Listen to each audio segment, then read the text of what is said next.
One afternoon, years ago, I watched my daughter sitting cross-legged on the floor. She was about 2 years at that time, and she was covering on a note leaflet.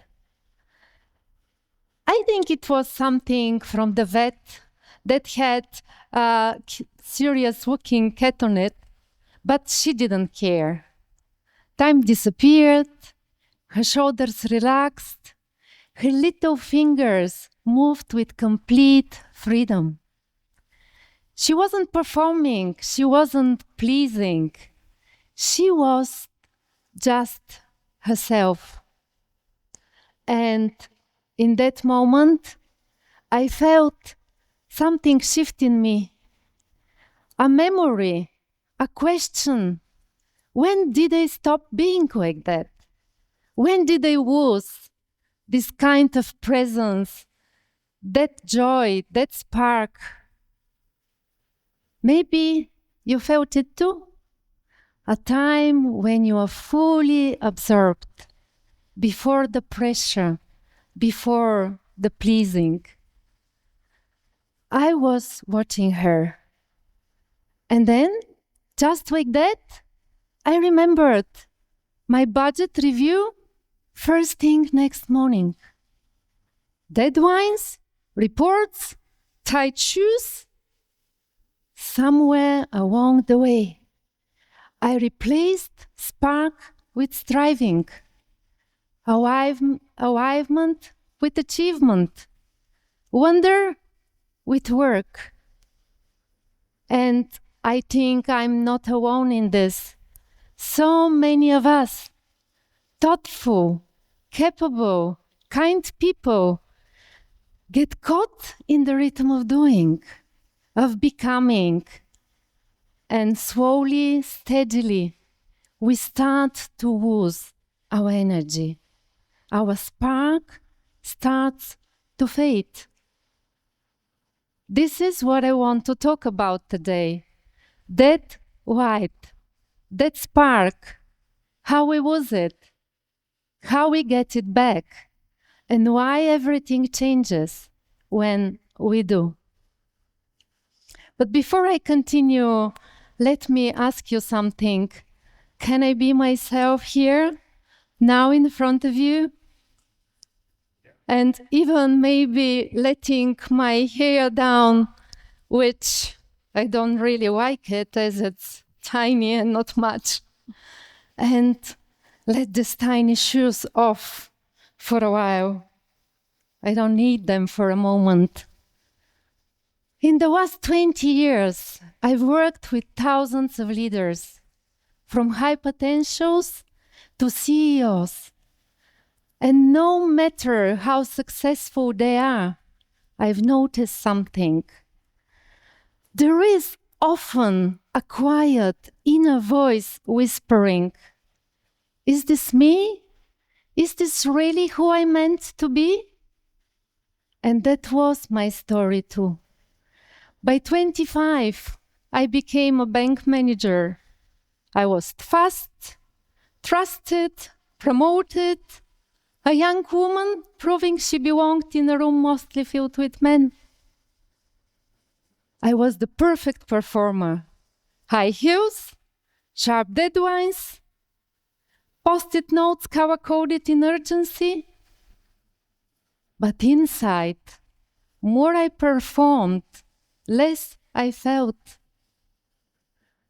And then I became a mother. And then I started juggling everything. My teams, my customers, my baby, my body, my mind. And I looked strong from the outside.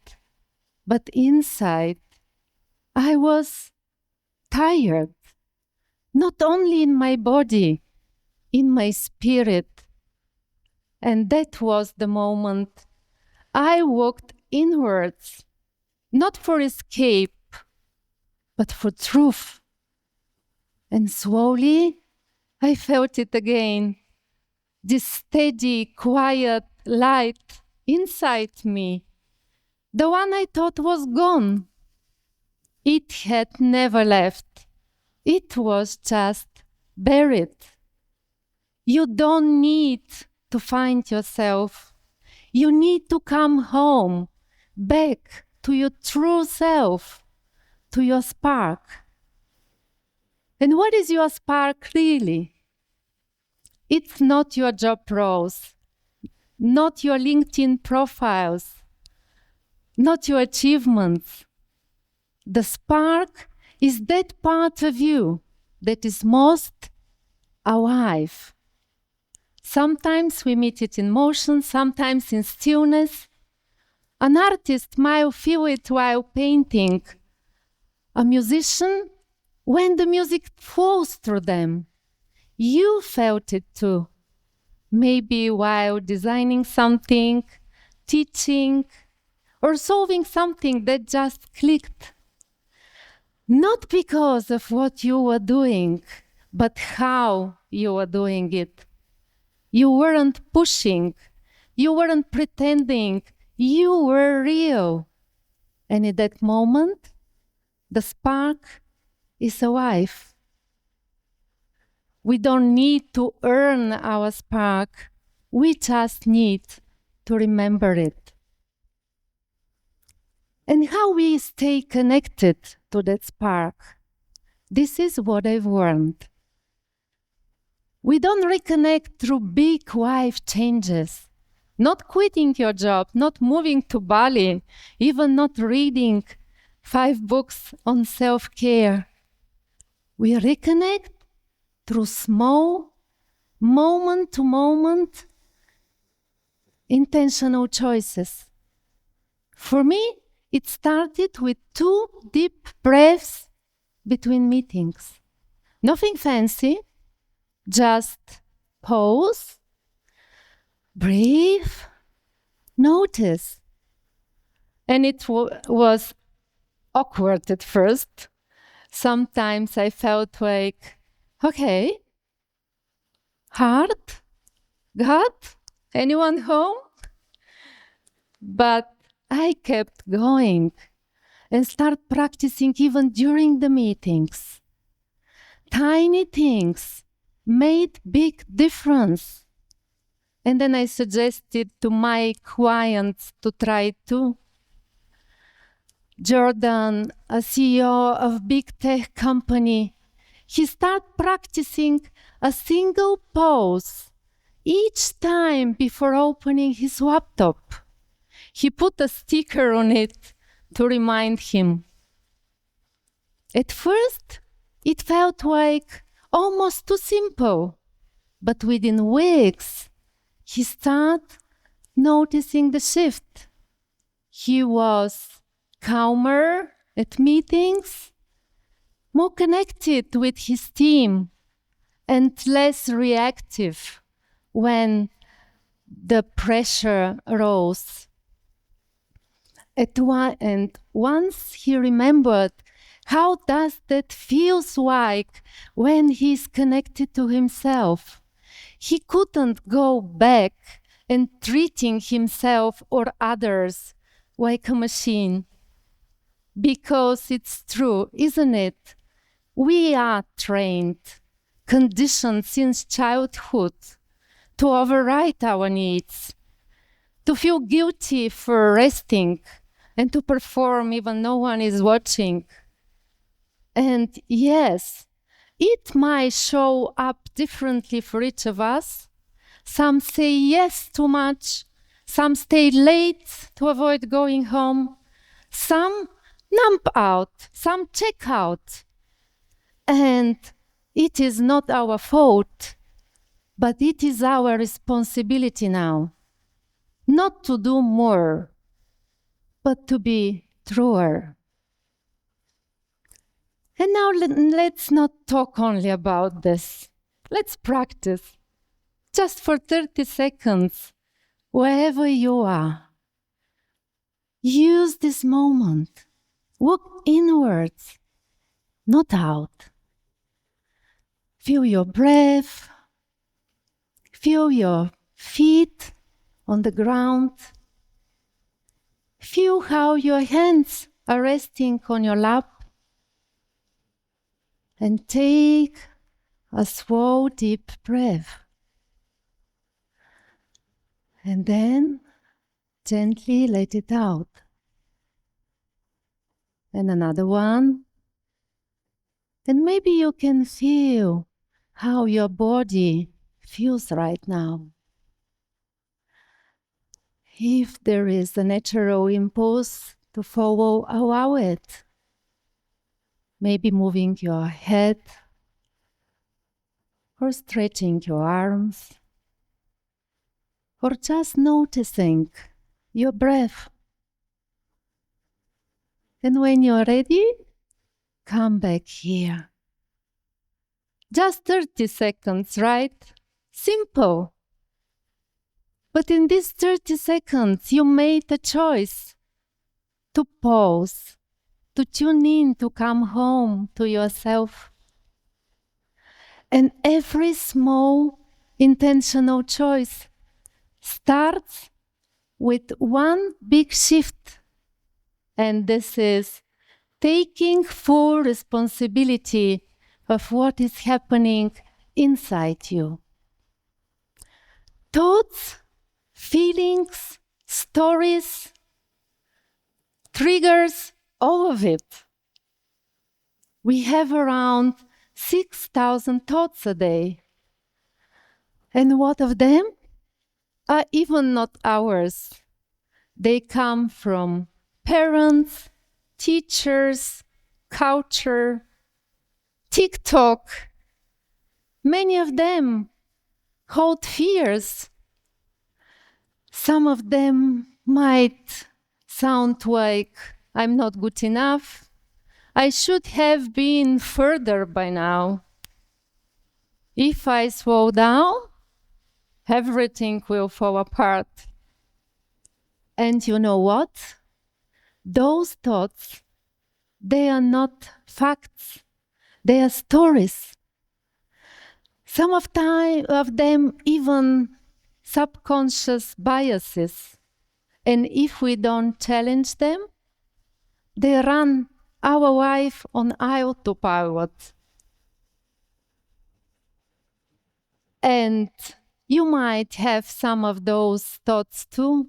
If you have, you are not alone. But you don't have to keep carrying them. So when you catch yourself next time having unlimiting belief for yourselves or others, pause. Ask yourself, is this thought true? Is it helpful or harmful? Does it make me smaller or truer? Is it mine or did I inherit it? And this isn't just mental.